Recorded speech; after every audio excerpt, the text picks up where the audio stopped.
Hello guys, నేను ఈరోజు మీకు ఎగ్ రెసిపీ సింపుల్గా ఎలా చేసుకోవాలనేది నేను చూపిస్తున్నాను. ఎందుకంటే ఇంట్లో టైం లేదు, వెంటనే మనకు ఫుడ్ కావాలన్నప్పుడు ఇది మనం చేసుకోవచ్చు. మోస్ట్లీ ఇది అందరికీ తెలిసే ఉండొచ్చు. బట్ ఇప్పుడు నేను నా స్టైల్లో నేను ఎలా చేస్తాననేది మీకు చూపిస్తున్నాను. ముందుగా నేనైతే ఆనియన్స్ సన్నగా కట్ చేసుకున్నాను అండ్ 3 ఎగ్స్ తీసుకున్నాను అండ్ అల్లం తెల్లగడ్డ పేస్ట్ అండ్ సాల్ట్ తీసుకున్నాను అండ్ మిడిల్లో ఏమేమి వేస్తాననేది నేను మీకు చూపిస్తాను. ఫస్ట్ నేనైతే ప్యాన్ పెట్టేశాను. ప్యాన్ హీట్ ఎక్కాక ఆయిల్ అనేది వేసుకోవాలన్నమాట.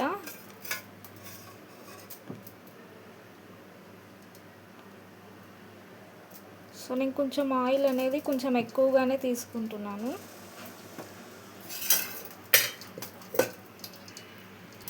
ఆయిల్ హీట్ అయ్యాక కొంచెం ఆవాలు అనేది వేసుకోవాలి. నేను ఇప్పుడు ఆవాలు వేసాను. తర్వాత నేను ఈ ఉద్దిపప్పు అనేది వేస్తున్నాను. ఇది చాలా టేస్ట్ బాగా వస్తుంది అన్నమాట. ఉద్దిపప్పు అనేది లైట్ బ్రౌనిష్ కలర్లో వచ్చేంత వరకు దీన్ని వేగించుకోవాలి. లైట్ బ్రౌనిష్ కలర్లో అయితే వచ్చేసింది. తర్వాత నేను ఆనియన్స్ వేస్తున్నాను.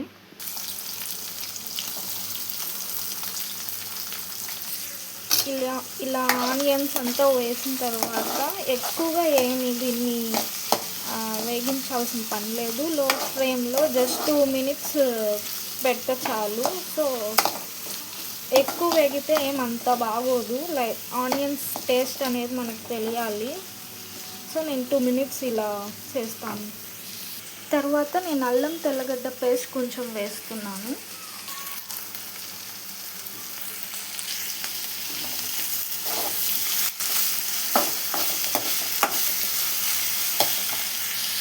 అల్లం తెల్లగడ్డ పేస్ట్ వేసిన తర్వాత అయితే స్మెల్ అయితే సూపర్ వస్తుంది. తర్వాత నేను సాల్ట్ అనేది వేస్తున్నాను. తర్వాత నేను కొంచెం పసుపు వేసాను. అంతా మిక్స్ చేసుకున్న తర్వాత నేను కారం అయితే వేస్తున్నాను. కారం ఎంత స్పైస్ కావాలో అంత వేసుకోవచ్చు. నాకైతే ఇంత చాలు. ఈ కారం కొంచెం వేసినా కూడా ఎక్కువ స్పైస్ ఉంటుంది. సో నేను కొంచెమే వేస్తున్నాను.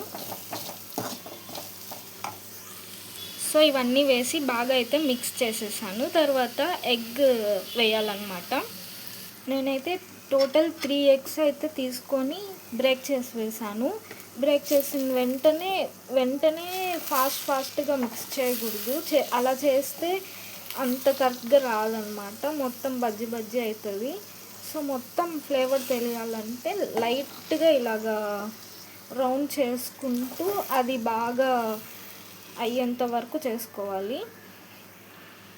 సో ఫైనల్గా ఇలాగైతే వస్తుందన్నమాట. ఇందులో కొత్తిమీర అవన్నీ కూడా వేసుకోవచ్చు. బట్ నేనైతే ఏం వేయట్లేదు. నాకు ఇలాగే ఇష్టం. ఇలా ఎగ్తో చాలా రెసిపీస్ చేసుకోవచ్చు. నాకు తెలిసిన రెసిపీ అయితే ఇది ఒక్కటే. దీన్ని వేడి అన్నంలో కలుపుకొని తింటే సూపర్ ఉంటుంది. అండ్ నాకు తెలిసిన రెసిపీ ఏంటో మీకు చెప్పాను. Thanks for watching.